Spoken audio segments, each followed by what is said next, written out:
Welcome to Goons Gaming, a gaming community for veterans. For today's weapon build, we'll cover the M250, the light machine gun that can do it all.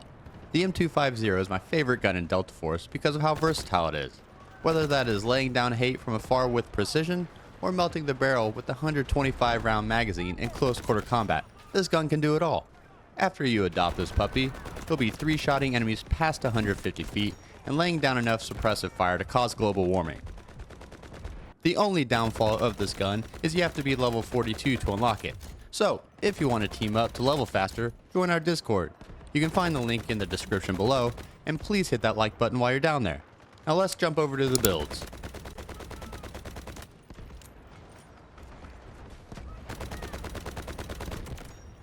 The M250 has the highest damage compared to its counterparts, but that's about it. It doesn't have the highest muzzle velocity or the highest fire rate, just damage. But we're going to utilize that. I have two separate builds for you today. One's going to be a control focused range build, best for outside maps, and then the other build is going to be more close range hipfire based with higher handling, so you can shoulder that weapon and get sights on your enemy as soon as possible. So starting with the ranged build, we're going to throw on the long barrel, increasing range by 6 meters and muzzle velocity to 633.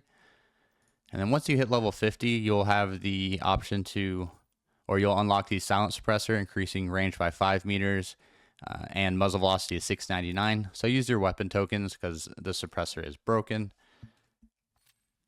Next will be the upper rail. All personal preference on what attribute you want to throw on here, but I think the +4 from the Hornet for hipfire accuracy is nice. For the optic, variable zooms are nice for this build, or just having options between a zoom scope and just an improved sight like a hollow is nice. So the hammer is a great option. The XCOG is great. I'm having really good luck with the 2x scope. And then what you could do is you can throw on the XCOG, and then if you want to throw on an offset sight, that works just as fine. All up to you. But for now, I like to use the 2x. Moving on to the stock, we are going to use the 416 light stock, increasing control and handling +6. Next will be the rear grip, which will be the heavy tower grip. And I like this grip because it gives you the ability to throw on the balanced grip base. And then, do you use the 75 round drum or the 125 round drum? So I'm going to stick to the 125 round. And then for the foregrip, we're going to use the angled combat grip for the extra control and accuracy. And that's it. Oh, let me go to the calibrations real quick. Barrel, we're going to boost these all to the right to increase muzzle velocity and firing stability. Next will be the rear grip by increasing control. And that's it on that one. We're just going to increase control. And then for the stock, we're going to move both of these to the right, increasing fire stability and extra control once again. And that is the load for the control range build. I'll have the code in the comments below. And then moving on to the short range hipfire build. All right, for the close quarter hipfire build, we're going to use the same suppressor, but we're going to throw it on the short barrel, which I believe, it removes the muzzle. So let's throw that back on. For left and right, you could use lasers. I don't have the discipline to turn them on and off, so I just keep these naked. But we are going to use the Hornet for the +4 accuracy up here. For the optic, all close range. I like hollow sights.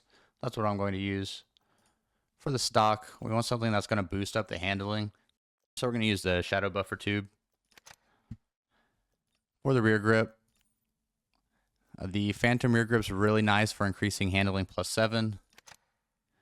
And then this is all up to you. If you like the handling, go with the 75. If it doesn't make that big of a difference and you like more ammo, I would stick to the 125. For the foregrip, we're going to do the competition hand stop for the accuracy +12 and handling +5. for the loss of 2 control, which is great. And I believe that is it.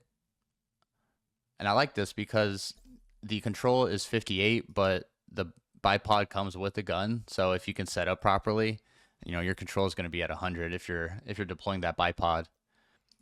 All right, for the calibrations, for the barrel, we're not going to touch it. Muzzle velocity doesn't really play that big of a part because this is a close range weapon. And then we're going to keep the ADS speed. For the foregrip, we're not going to touch it. Rear grip, we're going to move both of these to the right to increase stability when moving and extra control. And then with the buffer tube, we're going to move the weight limit all the way to the right for the extra control. And then we also lose aiming stability while breathing. And that is it. I will also have, as always, I'll have the loadout posted in the comments below. If you use any of my builds, please show the love by hitting that like button, and make sure you subscribe so you don't miss out on future builds, and enjoy the rest of the video.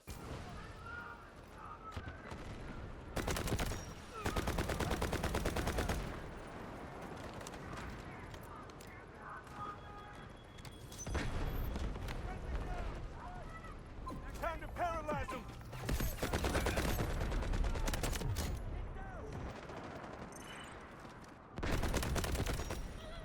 Sonic trap on set!